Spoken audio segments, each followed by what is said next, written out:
जय श्रीराम. प्रभू श्रीरामाच्या मूर्तीची प्राणप्रतिष्ठा 22 जानेवारीला होणार आहे. त्यानिमित्त ग्रहसंपर्क अभियान राबवण्यात येते. श्रीराम जन्मभूमी तीर्थक्षेत्र न्यासाच्या वतीने घरोघरी अक्षता आणि मंदिराचे फोटो पाठवून 23 जानेवारीपासून श्रीरामाच्या दर्शनासाठी या असं आग्रहाचं निमंत्रण पाठवले जात आहे. श्रीराम जन्मभूमी मंदिराचे विवरण.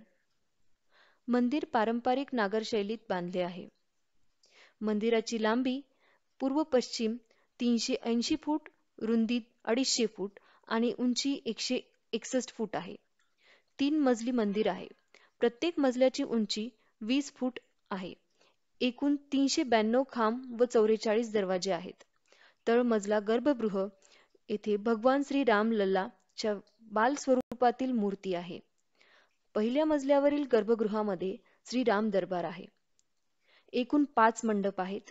नृत्य मंडप, रंगमंडप, गूढ मंडप, प्रार्थना मंडप, कीर्तन मंडप. खांब आणि भिंतीवर देव देवता आणि नृत्यांगनांच्या मूर्ती लावलेल्या आहेत. 32 पायऱ्या, उंची 16.5 फूट चढून पूर्वेकडील सिंहद्वारामार्गे प्रवेश होईल.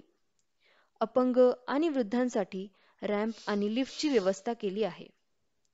चौफेर आयताकार भिंत, लांबी 732 मीटर, रुंदी 4.25 मीटर प्रकाराच्या भिंतीच्या दक्षिणेला हनुमान आणि उत्तरेकडील बाजूला अन्नपूर्णा मातेचे मंदिर आहे. मंदिराच्या दक्षिणेकडील पौराणिक सीताकूप आहे. प्राकाराच्या बाहेर दक्षिणेकडे प्रस्तावित महर्षी वाल्मिकी, महर्षी वशिष्ठ, महर्षी विश्वामित्र, महर्षी अगस्त्य, निषादराज, माता शबरी आणि देवी अहिल्या आहेत. नैऋत्य भागात नवरत्न कुबेर टेकडीवर असलेल्या शिव मंदिराचा जीर्णोद्धार आणि राम भक्त जटायू राजाच्या पुतळ्याची स्थापना केली आहे.